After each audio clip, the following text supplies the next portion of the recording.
Bonjour à tous, bienvenue dans cette toute nouvelle vidéo.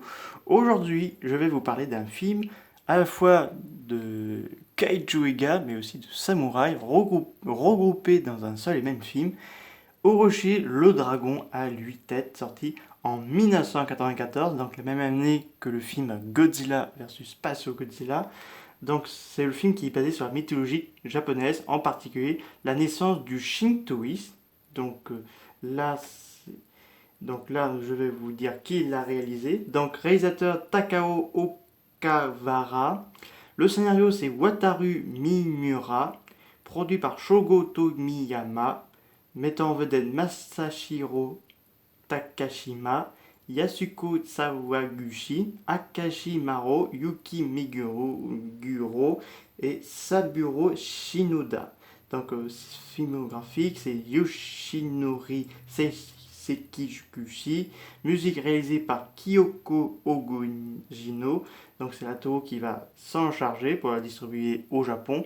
Et le film est sorti le 9 juillet 1994 au Japon. Donc, et au box-office, il a fait 800 millions de yens, donc ça a fait un gros terrain. Enfin, ça a fait un bon réussi.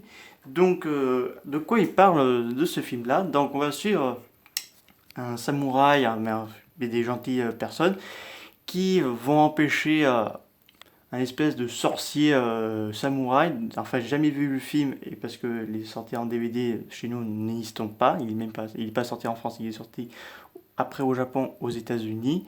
Et donc là, ce méchant veut réveiller le dragon à 8 têtes, Yamato, non, enfin Yamato. Donc pour conquérir le monde, qui détruit tout sur son passage. Et donc là, il y a une prophétie qui annonce qu'il y aurait une espèce de dieu qui ressemble presque à Daimajin, mais version Tokusatsu. Donc c'est pas un mecha, mais ça ressemble à une espèce de robot. C'est pas un robot non plus. Donc c'est un guerrier de soleil qui va affronter le terrible dragon à 8 têtes avec l'aide d'un oiseau mécanisé lui aussi. Et donc, ce film est à la fois au kaiju ega, puisqu'on a aussi un kaiju aquatique, un autre qui est encore de pierre, de feu. Donc, c'est un film de samouraï un petit peu mélange entre les deux. Donc, Orochi le dragon à 8 têtes a été distribué en salle par Toho, comme je vous ai dit. Le film est sorti aux États-Unis sous le nom de Orochi le dragon à 8 têtes directement sur la vidéo personnelle d'AD Vision avec un doublage anglais, donc sorti le 13 juin 1999. Et le film a été réédité au japonais avec sous-titres anglais en 2003.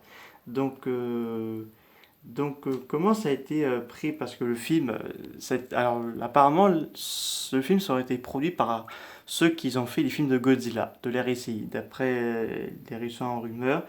Alors, donc, petite info, Robert Fichton All-Movie a distribué le film 3 étoiles et demi sur 5, déclarant que le film est fermement dans le province de la fantasy magique et un assez bon exemple de la forme, le décrivant comme une image vraiment amusante qui se démarque vraiment par son innocence aux yeux écarlillés.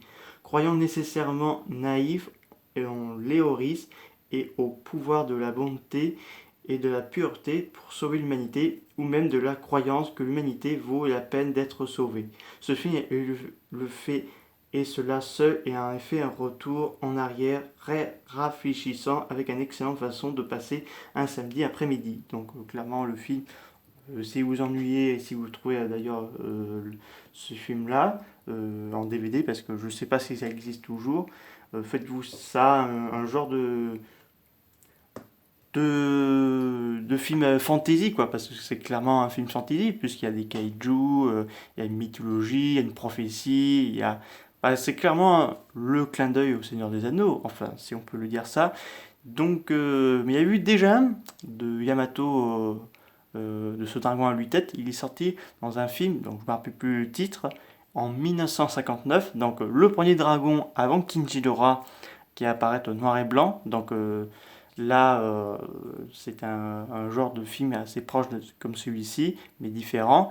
Et bien sûr, comme Yamato donnera naissance plus tard à Kinchidora, parce que faut savoir que les Japonais se sont inspirés des dragons mythologiques grecs pour la bestiaire de Godzilla et autres de la Toho. Enfin, Manda, lui, et son cousin de Ultra Q, eux, se sont inspirés des dragons chinois.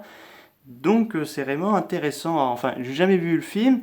Si on peut, ce serait intéressant si la HK ou même une autre marque de distribution de DVD chez nous, si on pouvait le faire sortir chez nous en France, ça serait pas mal. Parce que bah, là, le décor du film est vraiment bien réussi. J'ai vu un peu de la bande-annonce.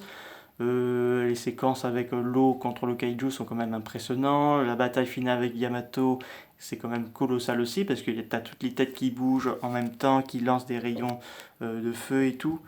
Non, non, ça serait vraiment pas mal si le film pouvait sortir chez nous. Bah, j'espère que cette vidéo vous a beaucoup plu. N'hésitez pas à me dire ça dans les commentaires. Je vous dis à très bientôt. Au revoir.